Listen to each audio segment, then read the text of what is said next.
Hi everyone! I am Sheena Line for So good morning, everybody. Good morning, Mom. Good morning, Ma'am. How are you today? We're good, Mom. Wait a minute. So good morning once again. Before we proceed to our discussion for this day, I need someone who did player rather. Anyone? So may I call Sarah Dean to lead the prayer, please? Everybody stand up and let us pray. In the name of the Father, and of the Son, and of the Holy Spirit. Amen. Our Father, Who art in heaven, hallowed be your name, your kingdom come, on earth, Jesus' give us this day our daily bread, and forgive us our sins, as we forgive those who sin against us, and bring us not into temptation, but deliver us from evil. Okay, class, before you sit down, please arrange your chairs properly.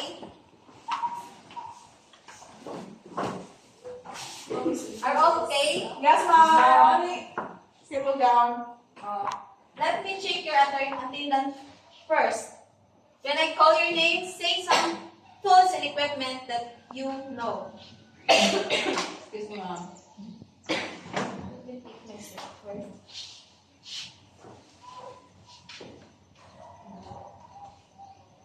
Reambulance adrenaline. Shovel, Mom. Can you please stand up? Shovel, Mom. Udbina Saradin. Bola, Mom, and Ray. Rialin Coro. Plow, Mom, and harrow. John Steven Paramo. Parabolo, Mom. Good to hear that you're complete. Yes. So may I request Saradin to sit here in front. Okay, Mom.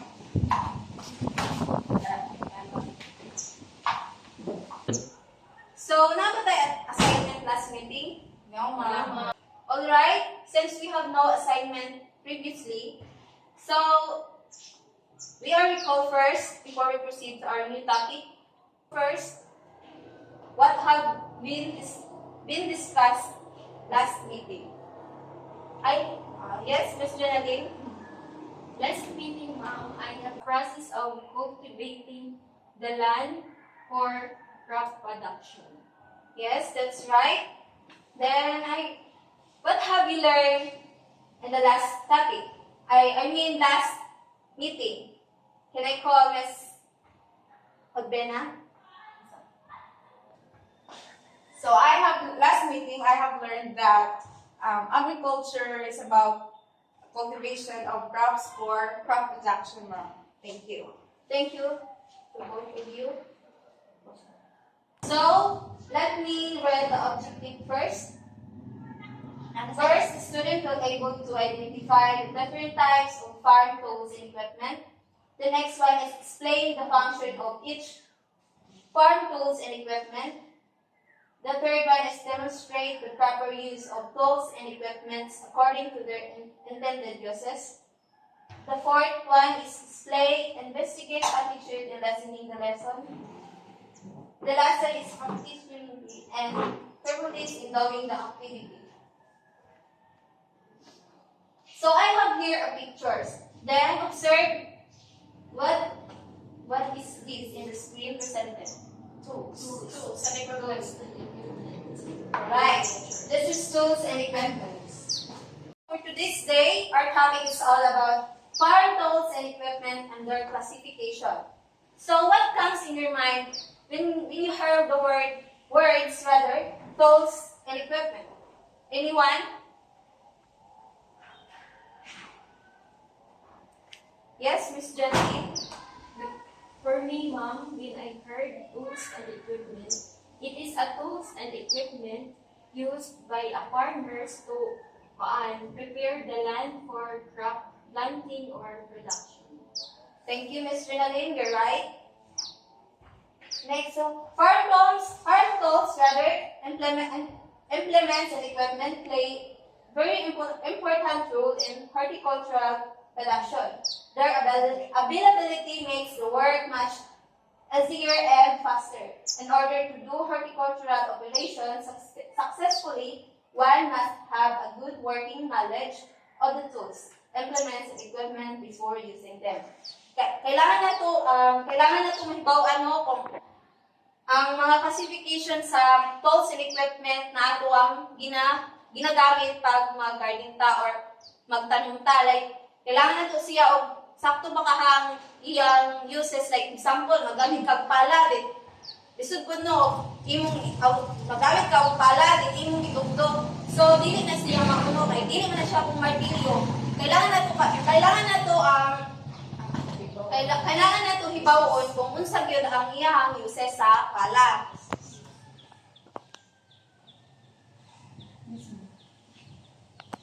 So I have here some example of farm tools. So, and what do you think is this? That is shovel, ma'am. Right? Thank you, Ms. Udbina. Can you please read Ms. Rieli Coro, the definition of shovel? The shovel is one of the natural tools we use in agriculture. Farm tools and equipment are many tools for land preparations and cultivating plants. Yes, thank you, Ms. Coro. So, we are all familiar with pala, right? It is used for digging or mixing. And, yes, right? Next is, as I said earlier, farm tools and equipment has classification. And let's tackle first the classification, which is hand tools. Can you read, Mr. Caramo, what is hand tools? Hand tools. Hand tools are usually lightweight, portable objects that are used to help agricultural production.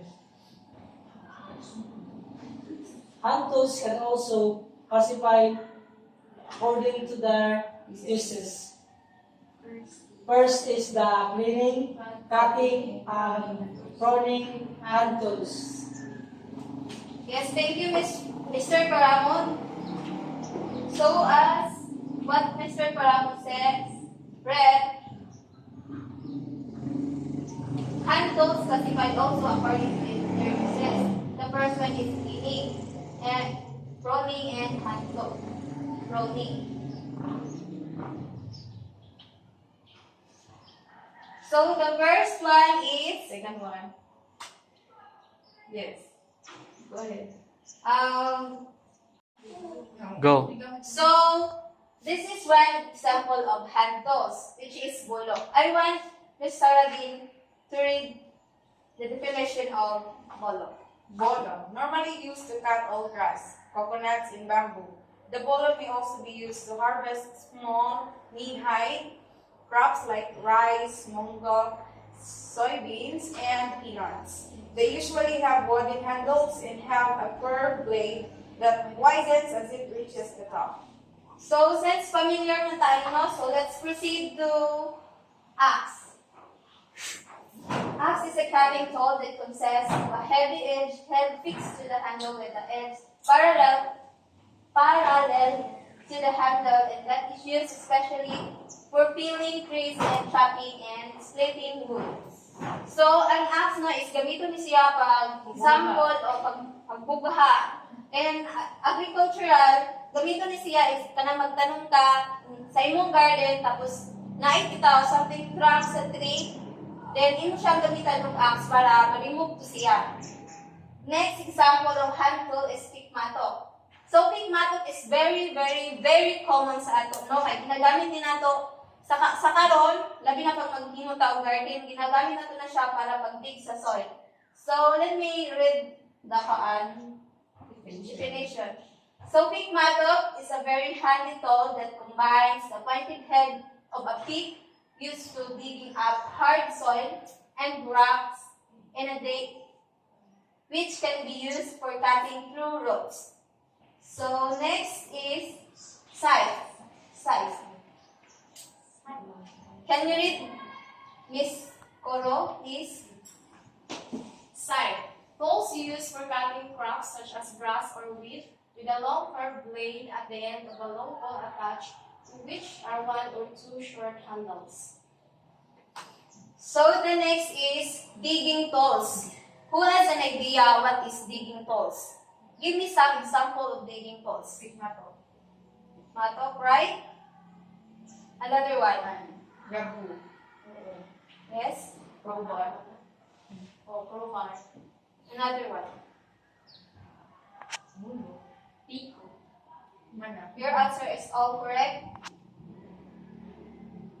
So the one example of digging tools is grab hook. Grab hook is in which used to cut into the soil to chop a weed below ground level, and when pulling or lifting the shaft to turn over the soil around the roots. The shaft of the grab hoe is lifted, swung into the ground so the blade penetrate the soil and sever with roots or stem. So ang grab hoe is murag same ra bitaw sila sa pigmatok, but ang pigmatok is na pointed nga part. Unlike sa grab hoe na wala na siya kanang pala bitaw nga gibalik ko, then paggamit na is like lang harihan ang gihapon sa pigmatok. Another one is the spearing fork. Spearing fork can be used to loosen soil all around the ringel so it slips gently and intact, ready to carry where to replant or pot. The spading fork is an primary tool for raising bed, gardening, to blend soil and turn the ground with compost and manure. So, kita na mo ani? Yes, ma'am. Oh, since kabaw na mo sa amin siya paggamit. Yes, ma'am. So, next example is spade. Spade.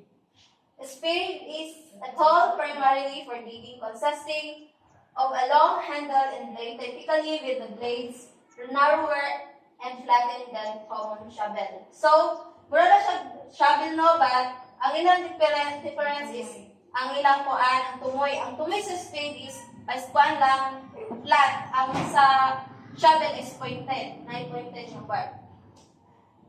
So, mauni ang shovel, no? Nabasa naman ako ni galing ha. So, let's proceed to another example of digging tools. So, the hand tools classification next is pulverizing and leveling tools. Who has an idea of pulverizing and leveling tools? Give me some example. Rake. Ay, pero kalas bitaw. Rake. Yes. Kuan. Rice, bulok. Kana bitaw. Harrow. Harrowing. Yes. Harrow. Right? Thank you everyone for your answers. So, tensing fork. Tensing fork is similar in design to the digging fork, but more suited to heavy-duty work such as breaking up and cultivated stubborn soil, preparing stony, impenetrable ground for digging trenches. So, parihala siya sa spading fork bitaw. Parihala gid sila, as in parihala sila. No? Parihala sila kadako, parihala po sila ilang uses. Ano? Next is rake. Can you read, Mr. Paramo? Rake. A rake is a type of a gardening or landscaping tool with a handle that ends in a head. You can use a rake for scooping, scraping, gathering, or leveling materials such as soil, mulch, or weeds. Yes, that's right. So, thank you, Mr. Paramo. Rake is kanang ginagamit nato bitaw. Sa sahay, gamiton nato ni siya if kanang mag-cultivita, mag-inutag seedbed, or kanang tamnanan bitaw, tamnanan sa particular nga tanong. At yung leveling, magamit tao, rake, para mas gana bitaw ang nato ang pagtrabaho kung natay tools na gamiton. Next is hand trowel. Are you familiar with hand trowel? Yes. Yes. Gamay ka pala. Yes, that's right. Gamay nga pala. So, can you read Miss Riyang Buranza, please? Hand trowel. A trowel is a small hand tool used for digging, applying smoothing, or moving small amount. Oh, thank you, Miss Riyang Buranza. So, hand trowel no is pwede po siya gamiton if mag-transfer ka og plant without seedling any. Next is cultivating and weeding. This is one of the classification of hand tools. So, cultivating and weeding, it is used to loosening the soil around the plants and remove grasses or weeds. So, do you familiar with weeds? Do you know what is weeds? Yes. What is it? Desirable and unwanted plants. Yes, right. Thank you. Example of weeding and cultivating tools is a hand fork. Can you please read Realin Coro and elaborate? A hand fork is a small, hand-held gardening tool designed to be used with small plants or seedlings. Because they are often used for digging up weeds, hand forks are sometimes referred to as weeding forks. So, ang hand fork is removing the weeds through its kanang mga pointed. Ibalik mo lang yung karason para tanggalin ang weeds. Yes, thank you, Ms. Realin. You're right. Next is a hand weeder. Hand weeder is a weeding tool used by gardeners to remove or cut weeds. So, murag pali-paliha lang sila sa fork without, pero ang kani siya is nakabaluktot ang iyang mga kanang mga pointed nga parts nakabaluktot. Unlike sa fork, murag something straight lang yun. Next classification is miscellaneous tools. A miscellaneous tools can be helpful when you need to fix something on your own, or have a variety of tasks or hand. Having a miscellaneous tool in your arsenal can make things easier and faster for you. Example is hose. Hose is used for water plants in gardening or lawn or to convey water to the sprinkler for the purpose. So, we are all familiar with hose. Kinani sa itong bahay, ginagamit na ito sa para natay kuan tubig o. Then, that's any question? Last clarification. So let's proceed to the classification of which is implement, which is farm implements. So farm implements, it is accessories made of special kind of metal which are pulled by working animals or mounted to machinery. So give me some sample of farm implements. Any idea? One, plow. Next? This harrow. Yes? Anyone? Lamay lumabaw. So you're all correct? So implements samples are cultivator. This implement is used for removing weeds, preparing soil for planting. The use of this implement allows soil to degrade it and also water can penetrate down the roots. So I want Sardine to elaborate what is cultivator. So, cultivator, isa nila tool para mapatanggal sa mga weeds. Namamigay ng sa part, ito sa example, itong corn, ito mamawag siya. Pero mamawag siya kasi, or lakot siya ng kanyang cultivator. Right. Matanggal sa weeds. Thank you for your brilliance. Next is harrow. Harrow is an implement used after logging operation that will smooth out the field surface. Next is plug. So the last classification of tools and equipment is farm equipment. So farm equipment is the machineries in farm operations such as land preparation. Can you name some example of machineries? Anyone? Mr. Pindolas, can you give me some example of machineries or farm equipment and farm operation? Tractor. Yes. Another one. Turtle. Cultivator. Thank you for your answer. That's all correct. Then let's proceed to the example of farm equipment. So hand tractor is a self-propelled machinery used for plowing, harrowing, and leveling of field. It is designed to pull and propel clean or mounted agricultural machineries and implements compared to animals human. It is more efficient and can perform better. It is also suitable in both wet or dry soil conditions. So ang hand tractor is mas efficiency siya gamiton kaysa atong kuan atong magamit ra og kanumano or animals. Next is, can you read, Jonalyn? Read yung answer, please. Four-wheel tractor is a self-propelled vehicle designed to carry, pull or propel agricultural machines and implements. This machine can make your land operation faster and easier. It is flexible in both dry and wet soil conditions and has better traction. So, what is your idea about four-wheel tractor, Mr. Evan?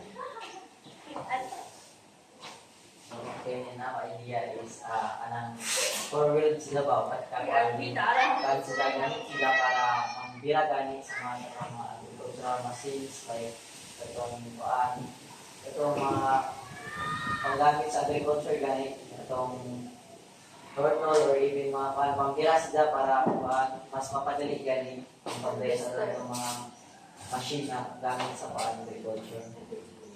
Yes, thank you. How about Miss Odbina? What is your idea about four-wheel tractor? May bawal sa power tractor. May harvest ka naman mo. Thank you, Miss Odbina. Is there any question about tools and equipment? That's so far. So let's proceed to generalization. I have here a question then. Let's see if you really understand what we have discussed. What are farm tools and equipment? How many, ma'am? What are tools here? Bolo, shovel, Thank you. plow, harrow. Farm tools or equipment are those tools needed in cultivation plants and plant preparation. Your answer is all correct. So, next question. Nakasabot pa din mo sa we discuss. Farm implement. This would be natin.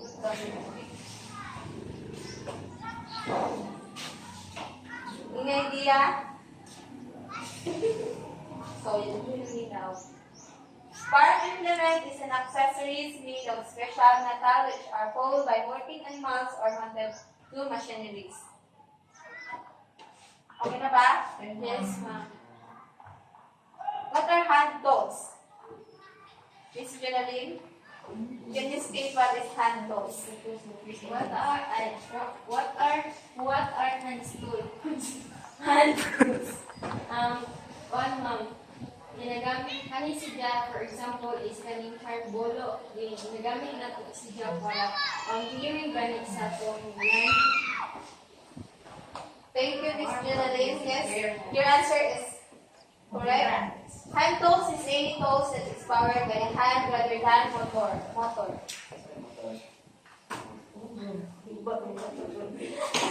Next is, what are simple farm equipment? So, it is stated here that it is a machinery used in farm operations such as land preparation. So, ang farm equipment is ginagamit na siya para in terms of tao land preparation. So, I have here another question. I answer. I will read each situation in the script is all about the life in farm. Each question needs a specific person to farm and tools equipment to finish their job. I will call someone to say the best tool to be used in each situation. If no one gets the answer, I will show you a choice for you to pick. Are you ready? Yes. Are you ready? Yes, mom! Okay. So, number 1. Mango Wine wants to dig a wheel as to move lost granular material like dirt, gravel, grain, or snow from one spot to another. What particular tools did Mango Wine use? Yes, Mr. Paramo? Right, mom? Great. Their idea? So, I will give you choices. No? I will give you choices. A, shovel. B, rake. C, crowbar. No? Ms. Sabrina, can you please stand up? Shovel. The answer. The question is shovel. Shovel. Let's see if your answer is correct. That's Yes. right. I'm intelligence. Thank you, Mr. Obdino, for your answer. Yes, rather. So next situation is, Aling Marina is cultivating her small garden. In her garden, there are weeds. What particular tools does Aling Marina use? Bolo na. Bolo. Yes, and let's see. Hand fork. It is hand fork rather. So, another activity, can you please give one whole sheet of paper? I have here a paper. I already prepared a paper for you. Thank you, mom. Mom, very kind mo. Ano podcast namin?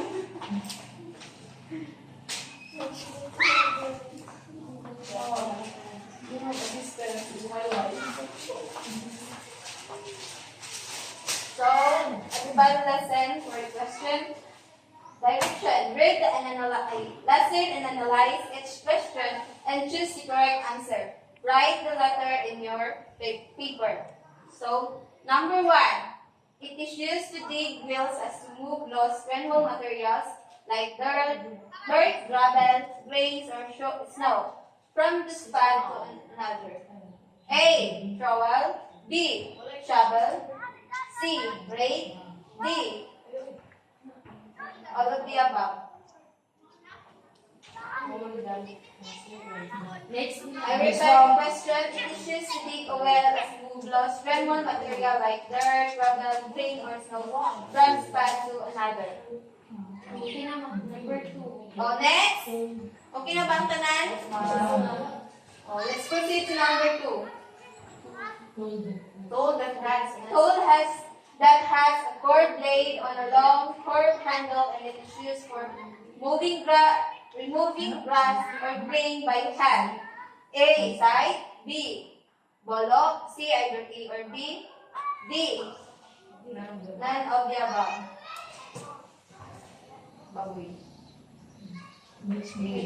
Next. Are you okay na? Yes, ma'am. Next is, below are the types of hand tool except A. Tractor. B. Spade. D. Grab hoe. D. Rake. Next, number 4 is, this is an accessories made of a special kind of metal which are pulled by working animals or mounted to machinery. A. Hand tools. B. Equipment. C. Farm implement. D, none of the above. Okay na? Yes, ma'am. So next, last question is, it is a self-propelled vehicle designed to carry full or fulfill agricultural machinery and implements. This machine can make you land preparation faster and easier. It is flexible in both dry and wet soil conditions. It has better traction. A, four-wheel tractor. B, hand tractor. C, both A and B. D, none of the above.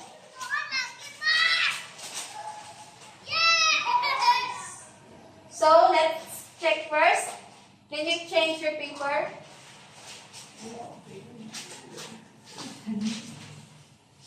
So number 1, letter B. 2A, 3A, or C. Yes. The last one is A. Yes. Okay, the correct answer. Perfect. Give me your papers, then I will record this one. Thank you. Next activity. I will give you some paper here.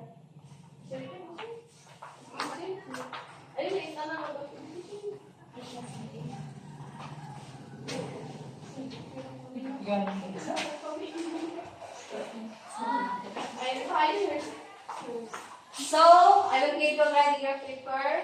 Then I have script this here. These are the most simple tools since they are used with your hands in performing farm operation and practices in a small farm or vegetable garden in backyard or in school. I will repeat the question or not. Okay na, ma'am. Next, these are the accessories which are pulled by working animals or mounted or which are usually used in the preparation of land. These are usually made of a special kind of metal. Are you done? Yes, ma'am. What hand tools that has core blade attached to the short handle which is used for harvesting grains or cutting grasses? Okay na ba? Yes, ma'am. Let's proceed to, let's check your papers. Number 1, farm tools. Yes. Number 2, farm implements. Yes. Number 3, cycle or site. Yes.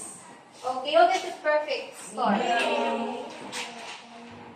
Good to hear that all of you has a good score. We're so very bright. Yes, I.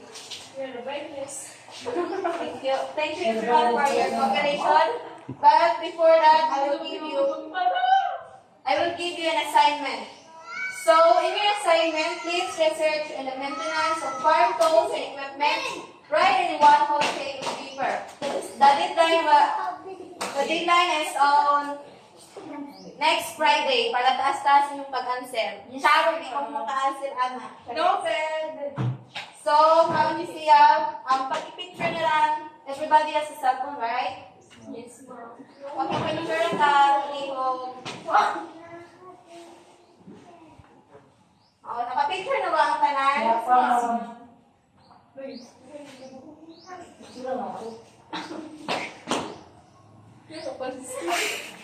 Thank you, ma'am. You're welcome. So, here's the criteria of your assignment. I will send this in our GC. Yes, ma'am. Thank you, ma'am. Thank you, ma'am. So, thank you everyone for listening. I hope that you learned something for our discussion today. Goodbye, class, when you go home. Thank you, ma'am. Bye. Thank you for listening.